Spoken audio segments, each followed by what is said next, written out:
अस्सलाम वालेकुम। पाकिस्तान की सोशो इकोनॉमिक सिचुएशन पर बेस्ड आप यूट्यूब चैनल देख रहे हैं आगे बढ़ो बेहतर जियो विद डॉक्टर अयूब। आज बहुत इंपॉर्टेंट डे है। पाकिस्तान में आज मिलिट्री रिजीम चेंज हो रहा है। जनरल बाजवा रुखसत हो रहे हैं और जनरल आसिम मुनीर जो है वो मिलिट्री की कमान संभाल रहे हैं। तो आज के दिन पाकिस्तान की इकोनॉमिक सिचुएशन को डिस्कस करना भी नहायत अहम है। उसका बैकग्राउंड ये है कि कुछ दिनों से पाकिस्तान के डिफ़ॉल्ट होने का ख़दशा अगेन बढ़ गया है। दो फाइनेंस मिनिस्टर आमने सामने हैं। एक फॉर्मर फाइनेंस मिनिस्टर ये कह रहे हैं कि पाकिस्तान डिफ़ॉल्ट करने वाला है। पाकिस्तान में जो डिफ़ॉल्ट का ख़तरा है वो 93% हो गया है और अगर हम 5 दिसंबर 2022 को जो हमने $1 बिलियन की सुकूक बॉन्ड्स की पेमेंट करनी है, अगर हम वो कर भी देते हैं तो उनका कहना ये है कि पाकिस्तान फिर भी डिफ़ॉल्ट के रिस्क पे है। जबकि फाइनेंस मिनिस्टर हैं इसहाक डार, वो ये कह रहे हैं कि पाकिस्तान को डिफ़ॉल्ट का ख़तरा नहीं है। हम इसके हवाले से न्यूट्रल ओपिनियन देखते हैं क्या पाकिस्तान को डिफ़ॉल्ट का ख़तरा है या नहीं। अगर पाकिस्तान ने खुदा न खासा डिफ़ॉल्ट किया, किसी भी इंटरनेशनल पेमेंट पर डिफ़ॉल्ट किया, तो उसके कॉन्सिक्वेंसेस क्या होंगे, इस पे हम पहले एक वीडियो अपलोड कर चुके हैं। आज की वीडियो में हमने सिर्फ ये देखना है क्या पाकिस्तान वाकई डिफ़ॉल्ट करने जा रहा है। अगर ऐसा है तो इसको कैसे रोका जा सकता है, यानी डिफ़ॉल्ट से कैसे बचा जा सकता है।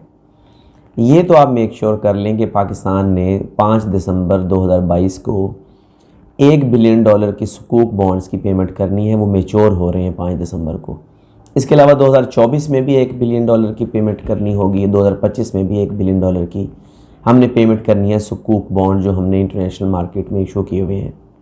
तो उसके लिए ज़रूरी है कि पाकिस्तान के पास $1 बिलियन होने चाहिए 5 दिसंबर को। जो फ़ॉरेन रिज़र्व्स हैं उनकी सिचुएशन ये है कि अगस्त 2021 में हमारे फ़ॉरेन रिज़र्व तकरीबन $20 बिलियन थे, यानी $20 अरब थे, जो कि इस वक्त तकरीबन $8 अरब हैं। 1 साल और 3 महीनों में हमारे जो फ़ॉरेन रिज़र्व्स हैं वो तकरीबन $12 अरब गिर चुके हैं। जबकि जो $8 अरब हैं इनमें जो ज़्यादा अमाउंट है वो हमारे जो दोस्त कंट्रीज़ हैं चाइना और सऊदी अरेबिया, उनका डिपॉज़िट है।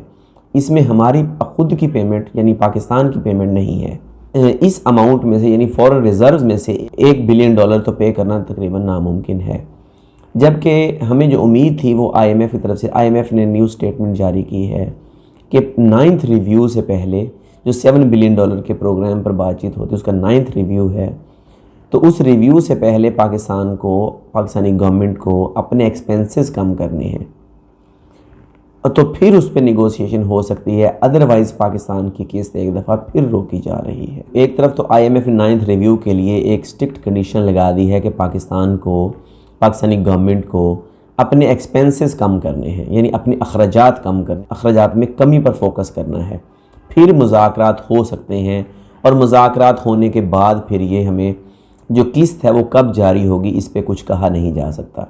और मेरा ख़्याल ये है कि पाकिस्तान एक मरतबा फिर वैसी सिचुएशन में फंसने जा रहा है जैसा कि आज से 3 महीने पहले, यानी पाकिस्तान को जब किस्त रिलीज़ की गई तो उस वक्त भी हम तकरीबन डिफ़ॉल्ट करने वाले थे। दूसरी तरफ जो मुल्क की मैक्रो इकोनॉमिक सिचुएशन है वो भी काफ़ी गंभीर है, वो भी काफ़ी मुश्किलात का शिकार है, जिसका एतराफ़ जो अभी कुछ देर पहले साबिक आर्मी चीफ़ हो गए हैं उन्होंने भी अपनी लास्ट स्पीच में यौम शोहदा पे किया है। उन्होंने कहा कि पाकिस्तान इस वक्त मुआशी लिहाज से इंतहाई गंभीर किस्म की सूरत हाल का शिकार है। ये एक अलग कहानी है कि उन्हीं के जो स्पोक्स पर्सन हैं उन्होंने कुछ अर्सा पहले जब ये हुकूमत चेंज हुई थी तब ये कहा था कि पाकिस्तान की मुआशी सिचुएशन बेहतर हो रही है, लेकिन मिलिट्री चीफ़ के इस एतराफ़ ने काफ़ी उंगलियां उठाई हैं कि आप ख़ुद कुछ अर्सा पहले कह रहे थे कि मुआशी सूरत हाल बेहतर हो रही है। तब भी हमने ये कहा था कि ये एक इल्यूजन या धोखा फ्रेब से ज़्यादा कुछ नहीं है। पाकिस्तान की मुआशी सिचुएशन को ठीक करने के लिए जो इक़दाम चाहिए, जो इक़दाम ज़रूरी हैं, उनकी ज़रूरत इस वक्त 8-9 महीने गुजरने के बाद भी वैसी ही है। पाकिस्तान की मुआशी सिचुएशन बेहतर नहीं हुई, ये रोज़ बरोज़ ख़राब होती गई है। और मिफ्ता इस्माइल की बात पर मुकम्मल यकीन नहीं कर सकते तो हम इसहाक डार की बात पर भी मुकम्मल यकीन नहीं कर सकते। एक नुक्कर पे खड़े हैं तो दूसरी नुक्कर पे खड़े हैं। एक कह रहे हैं कि हम डिफ़ॉल्ट करने वाले हैं, दूसरे कह रहे हैं डिफ़ॉल्ट का कोई ख़तरा ही नहीं है। यानी $8 बिलियन आपके अकाउंट में हैं और वो भी चाइना और सऊदी अरेबिया के हैं, फिर भी जबकि आपने पेमेंट्स भी करनी है। हमें अगले 6 महीनों में तकरीबन $5 अरब अपने अकाउंट में इजाफ़ा करने हैं, या हमें अपने अकाउंट में 5 अरब डॉलर एक्स्ट्रा चाहिए उन इंटरनेशनल पेमेंट्स के लिए जो कि हमने करनी है। 1 अरब डॉलर की सुकूक बॉन्ड्स की पेमेंट हमने 5 दिसंबर को करनी है। उसके बाद हमें 4 अरब डॉलर अगले 6 महीनों में चाहिए। अगर हम किसी तरह 4 जमा 1 5 अरब डॉलर बचाने में या कहीं से कर्ज़ा लेने में या इसका अरेंजमेंट करने में कामयाब हो जाते हैं तो फिर हम दिवालिया नहीं होंगे, अदरवाइज़ हम दिवालिया का शिकार हो जाएंगे। यानी डिफ़ॉल्ट का ख़तरा तो है। उसकी वजह यह है कि हमारे जो रिज़र्व्स हैं, जो ज़र मुबादला के ज़खायर हैं, वो इंतहाई निचली सतह पर हैं। दूसरी तरफ हमारी जो स्टॉक मार्केट है वो एक हफ़्ते में 900 पॉइंट्स गिर गई है। उसकी वजह ये बनी कि स्टेट बैंक ऑफ पाकिस्तान की मॉनेटरी पॉलिसी कमेटी ने गैर मतवक्के तौर पर शरह सूद में 1% इजाफ़ा कर दिया है। शरह सूद 16% हो गई है, काइबर भी 16.8% के करीब हो गया है। उससे जो मार्केट में काफ़ी एक हलचल महसूस की जा सकती है। पाकिस्तान स्टॉक एक्सचेंज का वॉल्यूम तकरीबन 2% सुकड़ गया है। ये इंडिकेशन है कि पाकिस्तान के मुआशी हालात काफ़ी ख़राब हैं। तीसरी जानिब जो मुल्क में जारी सियासी कशमकश है वो स्टेबिलिटी की तरफ नहीं गई। तक इमरान खान पर एक अटैक हुआ, उसके बाद फिर उन्होंने पिंडी में असम्बलियाँ तहलील करने का ऐलान कर दिया। यानी खैबर पख्तूनख्वा और पंजाब असम्बली में उनकी हुकूमतें हैं, तो वहाँ अगर असम्बली डिज़ोल्व कर दी जाए तो मुल्क के जो बेशतर हिस्से पर री इलेक्शन का ऐलान हो जाएगा। सिर्फ पंजाब को देखें तो 12 करोड़ आवाम का सूबा पंजाब है। अगर पूरे पंजाब में इलेक्शन होता है तो फिर जिस वक्त जनरल इलेक्शन फेडरल गवर्नमेंट का होगा तो उस वक्त पंजाब में किसी एक पार्टी की या पीटीआई की या पीएमएलएन या पीडीएम की गवर्नमेंट होगी। तो जो फेडरल इलेक्शन है वो भी फेयर होने के इम्कानात नहीं होंगे और ये रस्साकशी टग ऑफ वॉर तकरीबन चलती रहेगी। इसलिए जैसे ही असम्बलियाँ डिज़ोल्व होंगी तो उससे एक नई किस्म की गैर यकीनियत का अंसर इकॉनमी में शामिल हो जाएगा। तो इस बात का इम्कान बहुत कम है कि पाकिस्तान स्टेबिलिटी की तरफ जाएगा। एक ही उम्मीद की किरण नज़र आ रही है और वह ये है कि पाकिस्तान में जैसे आज मिलिट्री रिजीम चेंज हो रहा है, नई मिलिट्री स्टेशन है वो पार में आ रही है, तो उससे हो सकता है कि वो कुछ ना कुछ मुल्क के अंदर, क्योंकि एक जो former chief of the army staff हैं वो काफ़ी हद तक, चाहे वो कंट्रोवर्शियल थे या नहीं थे, मगर सोशल मीडिया पे, प्रिंट इलेक्ट्रॉनिक मीडिया पे वो काफ़ी हद तक कंट्रोवर्शियल हो चुके थे।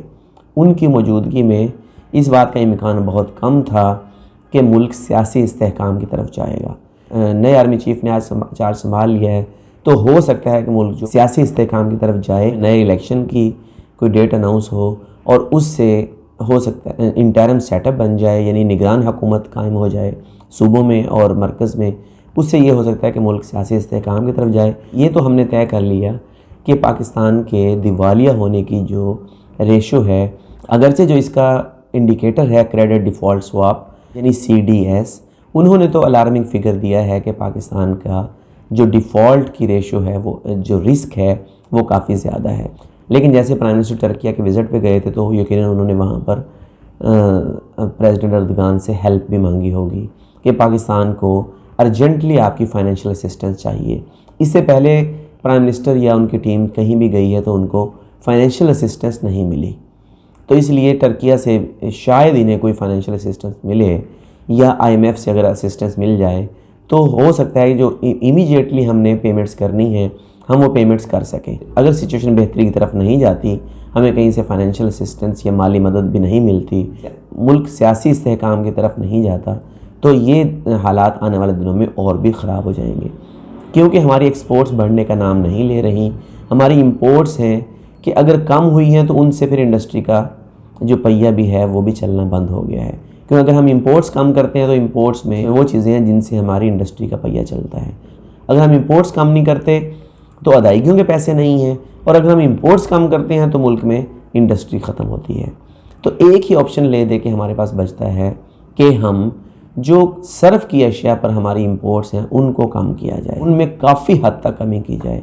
मैं यहाँ पर जो फॉर्मर चेयरमैन FBR हैं शबर जैदी, उनके ख्यालात से इत्तफाक करता हूँ कि अगर हम कम करना चाहते हैं डिफ़ॉल्ट का रिस्क, या हम अगले 6 महीनों में 5 अरब डॉलर बचाना चाहते हैं, तो 2 ऑप्शन हैं, या तो हम किसी से कर्ज़ा ले लें या हम किसी से मांग लें, या फिर हम अपने पास से इनको बचा लें। उनके लिए हमारे पास जो सबसे मुअस्सर हथियार है वो ये है कि हमें तेल की इंपोर्ट्स पर काफ़ी हद तक कमी करनी होगी, तेल की इंपोर्ट्स में काफ़ी हद तक कमी लानी होगी। उसके लिए जो उन्होंने इक़दाम तजवीज़ किए हैं वो ये हैं कि हफ्ते के 3 दिन यानी जुमा, हफ्ता और इतवार कोई भी बड़ी गाड़ी 15 सीसी से बड़ी गाड़ी रोड पर ना आने दी जाए, क्योंकि वो तेल काफ़ी मिकदार में ख़र्च करती हैं, जिससे हमारी तेल की कंजम्पशन कम नहीं हो रही। दूसरा, उन्होंने कहा कि IPPs को ख़ुद एक एमरजेंसी फ़ंड तश्कील देकर ख़रीद लिया जाए।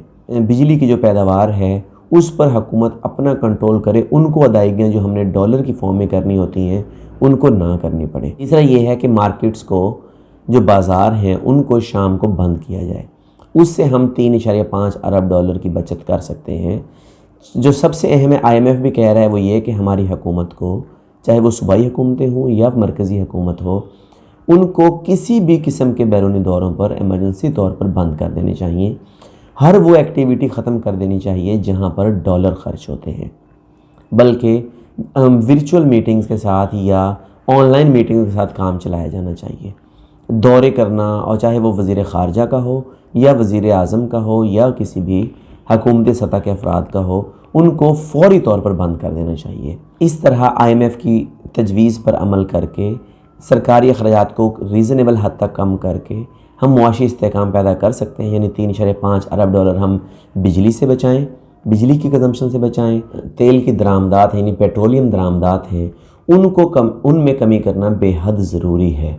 उसके लिए बड़ी गाड़ियों की आमदोरफ्त पर, बड़ी गाड़ियों जो 15 सीसी से ज़्यादा कारें हैं, उनको बंद किया जाए रोड पे 3 दिनों के लिए। उनको किसी किस्म की आमदोरफ्त की इजाज़त ना हो, क्योंकि वो काफ़ी मिकदार में तेल खर्च करती हैं।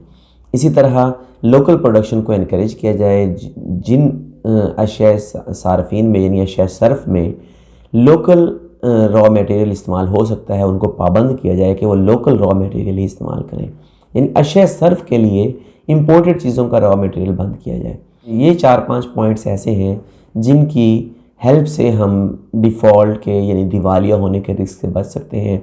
अदरवाइज़ ये हर चंद महीनों के बाद हम पर दिवालिया का रिस्क दोबारा बढ़ता जाएगा और कम होता जाएगा, क्योंकि हम जो मर्ज़ है उसको जड़ से ख़त्म ही नहीं कर रहे। हमारे लिए जो मर्ज़ की जड़ है वो गैर ज़रूरी अखराजात हैं, गैर ज़रूरी तौर पर डॉलर की अदायगियाँ हैं, गैर मुल्की दौरे हैं, जो बिजली का कंजम्पशन है, बिजली का सरफ है मार्केट्स में।